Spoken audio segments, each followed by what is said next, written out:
now that YouTube has copyrighted me, I have decided to embrace my true form, which is a rock star, which is fitting for this video. Yeah, fuck you, YouTube. Fuck you. Let's all pretend that we weren't here before, all right? All right. Julie and the Phantoms, the apple of my eye, the lily of the valley, gone but never forgotten. 2020 was a year we all experienced, and it was a year. However, with us being locked in our houses, it created a sense of community online, whether that be through TikTok and everyone being vibrant and cringe. Oh, I miss that. Or it was through fandoms like Stranger Things and the Eddie Baby of it all. On that note, the media that we got during the pandemic, Normal People, Tiger King, The Queen's Gambit, and my personal favorite, Julie and the Phantoms, and objectively better than all the other shows I just mentioned. And I haven't even watched them, but I know my judgment. And if you watch Julie and the Phantoms, you know how good this show is. There's many different things in different phases of my life that have become a part of who I am as a person. As a doll. And musical theater is one of them. I love a musical. You can make a piece of media on just about anything, and if you make it a musical, I promise you I will watch it. Bad Cinderella, I'm talking to you, girl. That's why when you make something like a ghost-centered, mystery-infused musical show, you now have a dedicated watcher. It's me. Anyways, that trust immediately goes out the window when you fail to do the exact thing that you promised to do. Be of service. But I'm getting ahead of myself. If you're not familiar with Julie and the Phantoms, buckle up. You're in the right place. I'll try my best to round up the show for everyone. Might get sidetracked, might not recap, might make inside jokes, but nonetheless, you will learn something today. And that's what matters.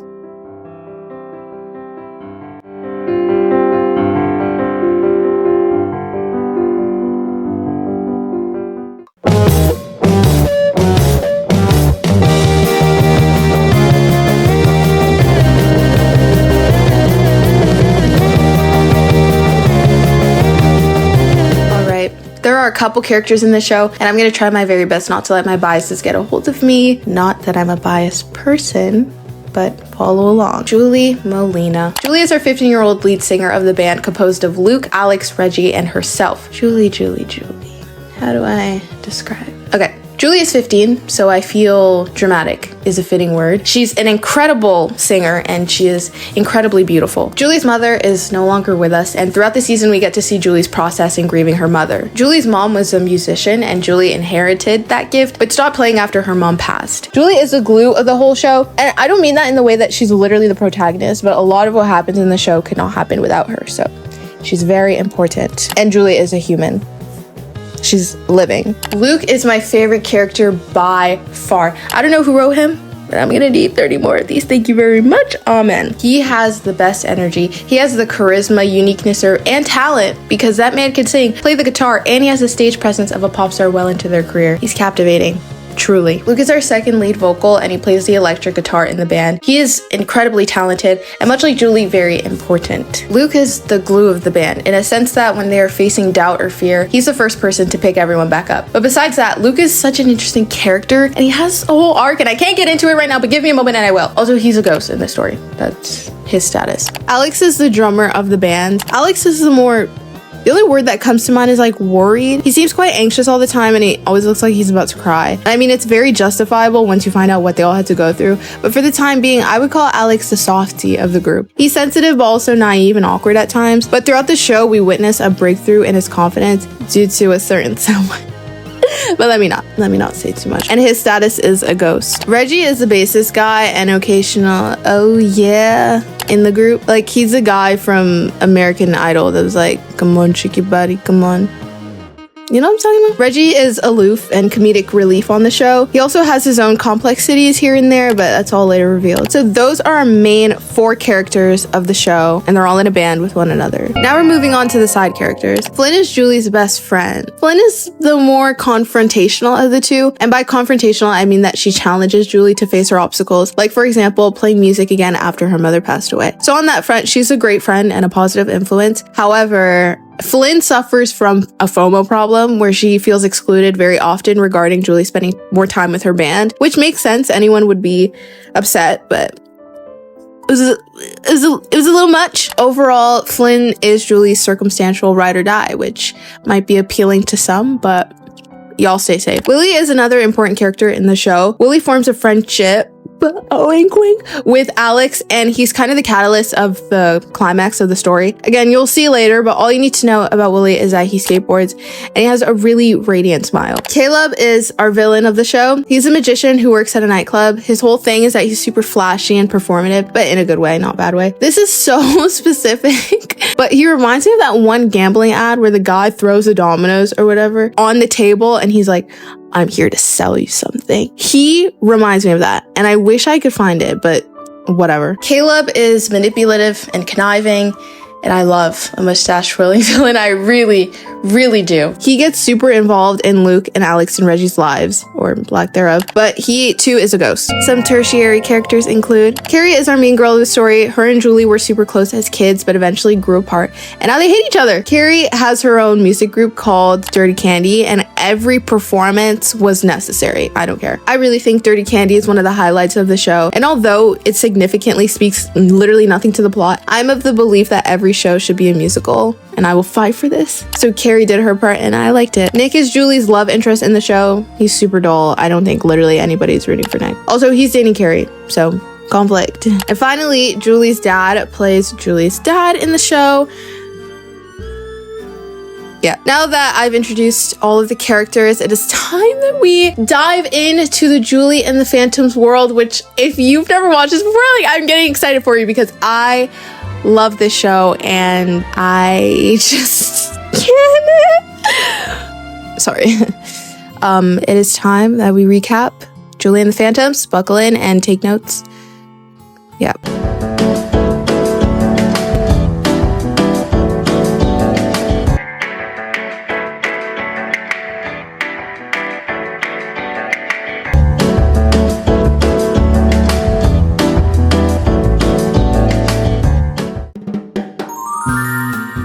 Let's talk about Julie and the Phantoms, a show that had no business being this good, like genuinely. How did a teen musical about ghosts manage to be this emotional and well written? Oh, Kenny Ortega, my beloved. The show is centered around our main character, Julie Molina, a teenage girl whose passion for music dwindled when her mom passed away. Since then, she's been stuck emotionally and creatively and feels no real push to get her back on track. Her dad and her little brother do their best to help her get back to the way that she was, but Julie literally has no plan on going back, considering how tied it is to her mother and to that loss in her life. That is, until she accidentally summons 3 dead rock musicians in her garage. Normal?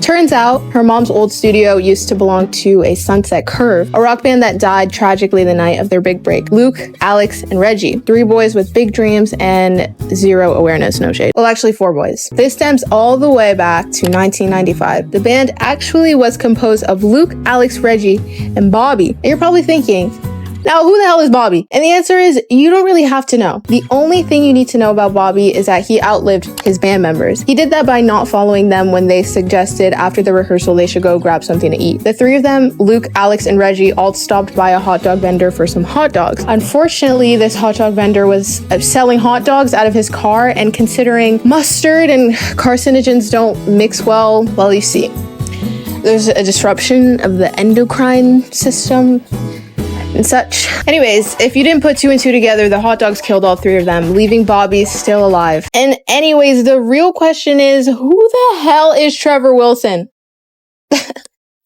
Only real ones know. Back to 2020, Julie meets Luke, Alex, and Reggie and allows them to stay in her garage for the time being. As time goes on, she sees what skills they possess, no pun intended, and realizes that they actually are quite a talented bunch. And vice versa, Luke especially has his interest piqued when he realizes that Julie's got a voice on her. He encourages and pleads her to start singing again, and with that encouragement, Julie slips back into the person she once was.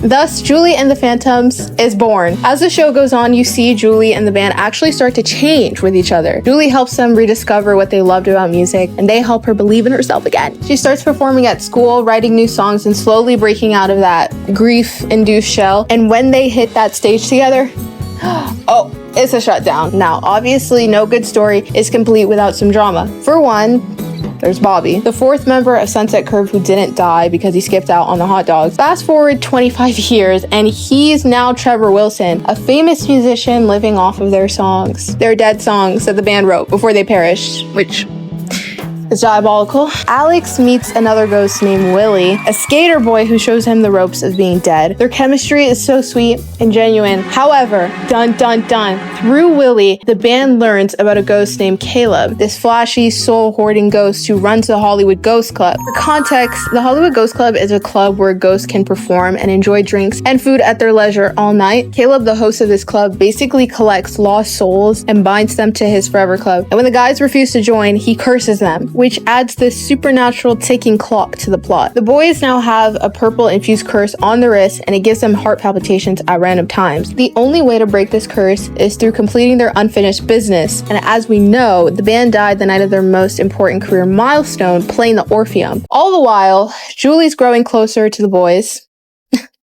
Especially Luke. They write music together, open up about their families, and inspire each other in ways that go beyond life and death. More on that later. In the final episode, Julie and the band are able to book themselves at the Orpheum to do their final hoopla and break the curse. And when Julie performs Stand Tall near the end, it's like her final breakthrough. She's no longer haunted by her grief. She's empowered by it, and she's doing it with the people she loves. Through the power of music or friendship or whatever you want to name it, the boys are able to connect with Julie on stage. They shred for the final time, a true full circle moment, playing the Orpheum like they'd always planned to do from the very beginning. When they get back home, they're wounded and powerless, thinking that the curse has in fact not been lifted and they're gonna die again. However, in heightened emotion, Julie runs up to Luke for a hug when he quite literally starts glowing, and she realizes that she can touch them. They can all touch. They all hug and laugh. And that, ladies and gentlemen, is Julie and the Phantoms. This show means so much to me and so much to so many people around the world. It's a feel-good show with great music and endearing characters, and it came out when the world was in desperate need of it. And I guess I'm just grateful that it happened at all.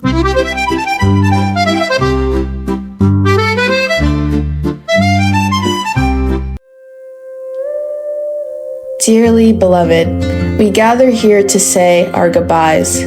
Here she lies, no one knew her worth. The late great daughter of Mother Earth. On this night when we celebrate the birth in that little town of Bethlehem, we raise our glass, you bet your bleep, to Julie and the Phantoms. The best part about this is probably becoming best friends. Like, it's fun. Like, you know what I mean? Oh, can you? Yes, we can. You can make. That was so rad. We got rehearsal. Just give me 5 minutes. Hey, Kenny, you take my part. Hey, Kenny. This has been completely different than anything else I've ever done. Yes. We're just having so much fun. Everyone wants to be here every day. It's been absolutely fantastic. They've grown so much as a team. It's Julie and the Phantoms. It's a band, and it's almost unbelievable how much they've accomplished already. I couldn't ask for more. I'm really excited. Oh yeah, they're ready. What was that?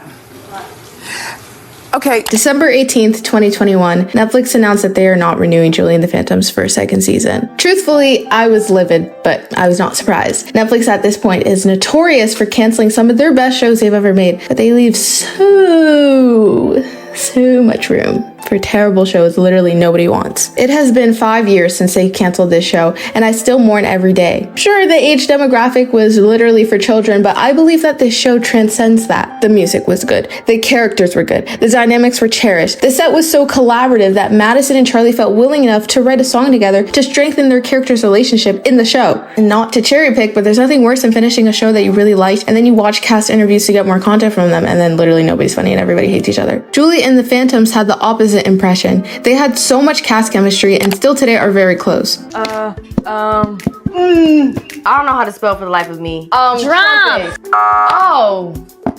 Girl, I was thinking of trumpet, but I didn't know how to spell Because it. you played the Julie and the Phantoms felt bigger than the show. It was a universe where we all enjoyed it fictionally, but also outside of the show, they were doing cast showings or singing and laughing together on Instagram Live, and they literally couldn't connect because there was a global pandemic. It's so sad, guys. Mads. Yeah. What's up, Charlie?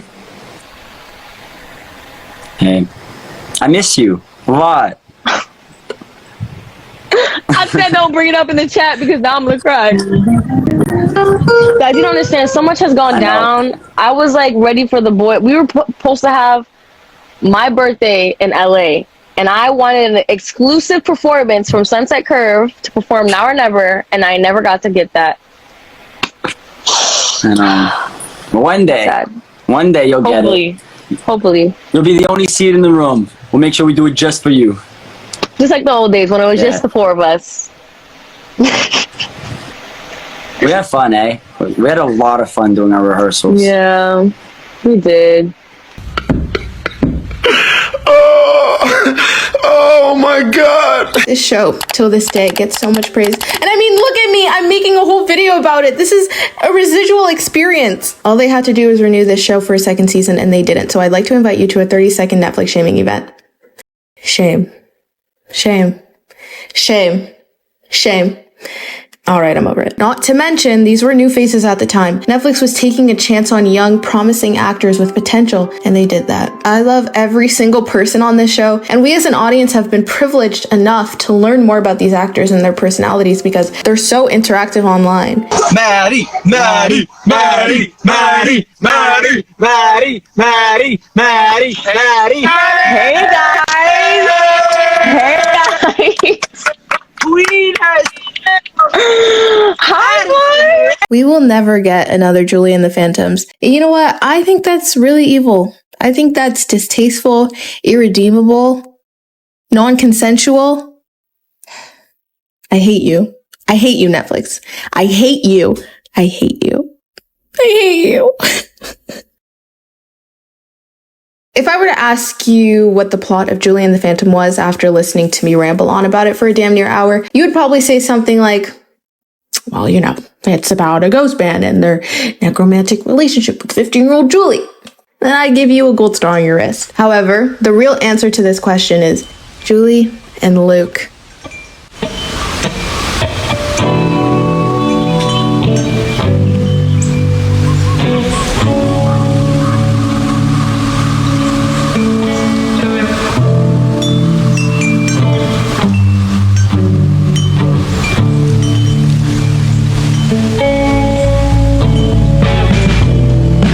Interesting little relationship you and I have.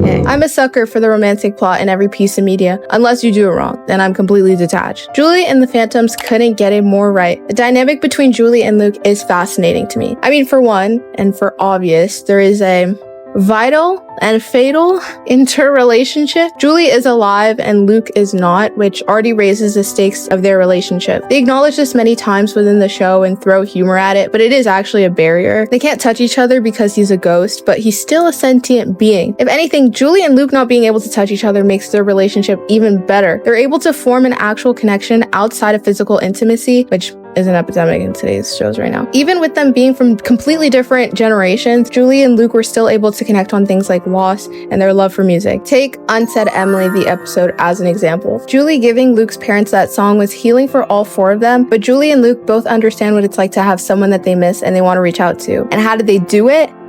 Through music. Luke gives a song that he wrote about his parents to his parents, and Julie sings her mom's songs on her mom's piano to feel more connected to her. The connection through music is ultimately what transcends their physical barrier, proving that love can exist in every form, even with the dead. Now, don't take that and do some weird shit. This is only for the sake of the show. Signs like body language, personal shared experiences, and being a united powerhouse on stage, and having an ultimate mutual respect for each other is exactly what makes their connection so special. They understand it. The people in the show may not understand, but we as an audience, girl, we get it. Go get your fine shit. Even episode 7, Edge of Great, Julie struggles between her feelings for Luke and Nick. And this toss-up between the two is presented in the most perfect duet I've ever seen in my life. I'm not joking. It starts off with this shitty dance that their class is supposed to do for whatever reason. And then midway through, Julie gets spellbinded into this beautiful ballad with Luke. I wish there was a way that I could say this without being completely dramatic.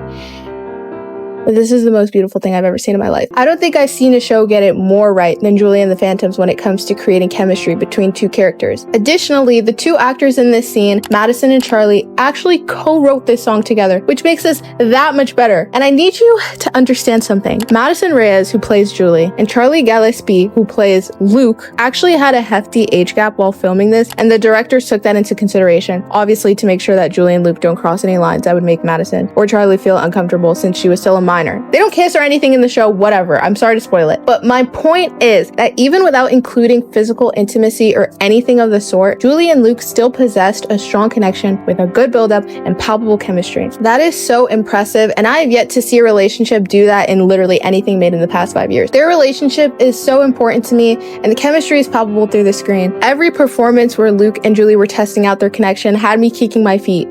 I'm obsessed. And considering the actors had such an age gap between them while filming, they did so good. So good. Please name a better couple Netflix made in the last 5 years. Oh, that's right. You can't. You can't. Oh, Julie and Luke, I will never forget you. Ever.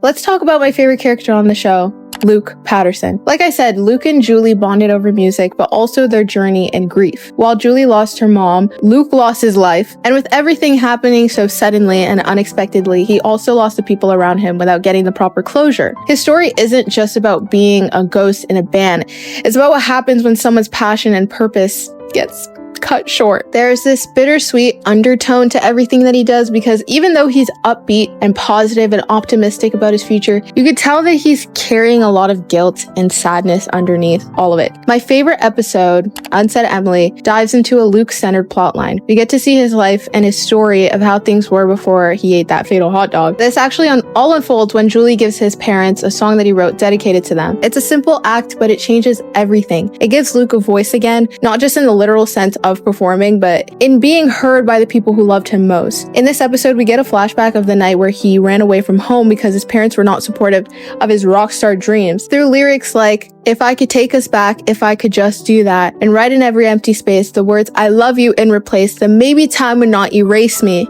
Kenny Ortega, you will be dealt with. We get to see Luke express regret for the way things were handled even before everything happened. And it's powerful because up until this point, Luke has kind of been the comedic relief, the band leader, and the confident one. But Unsaid Emily takes all of that back, and it shows us the scared, heartbroken teenager underneath it who just wanted to make his parents proud. Luke, knowing that his parents now have that song, gave him a sense of closure that was needed. Throughout the season, as optimistic as he seemed, he also came off unhealed, and this episode finally gave him that emotional resolution that he'd been missing. Overall, Luke's character is super intentional and tunnel vision when it comes to his music and his career, but he's also very sensitive and has his own trauma. I mean, the whole situation with his parents and running away from home at a really young age to fulfill his dreams makes me believe that every push, every ounce of stubbornness he had towards making sure his band was successful felt not only like a passion-driven trait, but also maybe a way to prove himself that leaving home and essentially dying for this cause, which is his band, was worth it. We get to see that his love for music isn't just about fame and ambition. It's also his way of holding on to the people and to the life that he lost. Even the way Luke was significantly able to connect with Julie on this, there's this mutual recognition of grief and healing.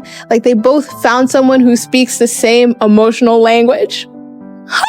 It's genius. Selfishly, I'm glad Julie's mom died. And selfishly, I'm glad Luke died because it only brings them closer. And that's why Luke's not just one of my favorite characters, but honestly, one of the most beautiful written ones in the entire show.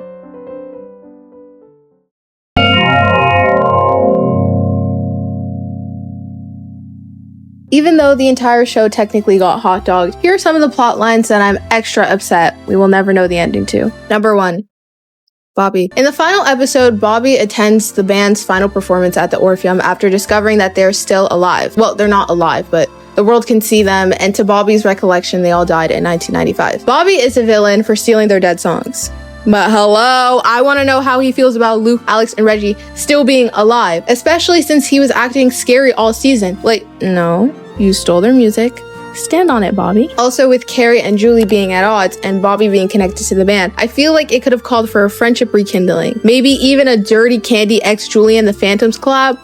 Oh, what could have been. Alex and Willie. In the season, Alex, the shy one of the group, met a boy named Willie. Well, not just any boy, that is Boo Boo Stewart. I love Boo Boo Stewart. One day, while strolling around Hollywood Boulevard, Alex bumps into Willie. That is when he realizes that Willie is also a ghost living here. They quickly form a bond over skating and learning their ghostly ways through newfound ghost life. Maybe it's not said explicitly, but it is obvious that Willie and Alex were headed down a romantic path. I thought the relationship was so sweet, even though Willie did introduce the band to Caleb, which then led them under a fatal curse. He and Alex were able to mend their friendship and continue making each other happy. Also, in the beginning of the season, Luke reveals that Alex's parents were not cool with their son being gay. I'ma drop a little knowledge on y'all, but with the politics of 1995 and there being less visibility and equalities for the LGBT community, I'm sure it's a culture shock coming into 2020 with more acceptance and representation. I think it would have been really nice watching Alex navigate a new society where it's okay to be gay.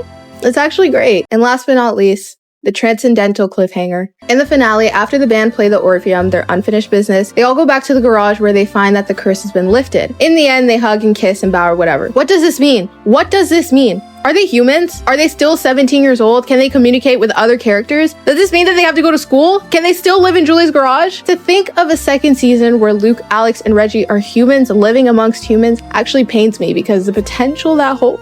They are boundless now. Instead of disappearing at the end of every act, they can interact with audiences and actually be seen. And obviously, Julie and Luke had a slightly incompatible relationship, seeing that she's a human and he's a presence at best. With them both being in the same state of being, what does that mean for them? And then on the contrary, what does that mean for Willie and Alex? Oh my God, so many unanswered questions. Oh, right. And there is also a cliffhanger where Nick gets possessed by Caleb. I don't really care for this plotline, but does anybody else care? No? You?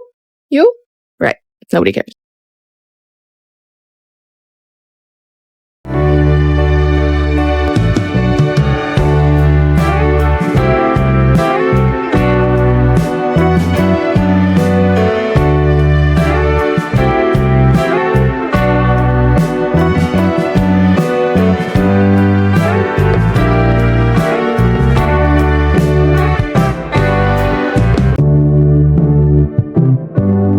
Making this video and rehashing what was Julie and the Phantoms just brings back all the memories and emotions I felt when I found out that they had canceled the show all those years ago. This is in top 3 shows Netflix has ever created, right next to The Society.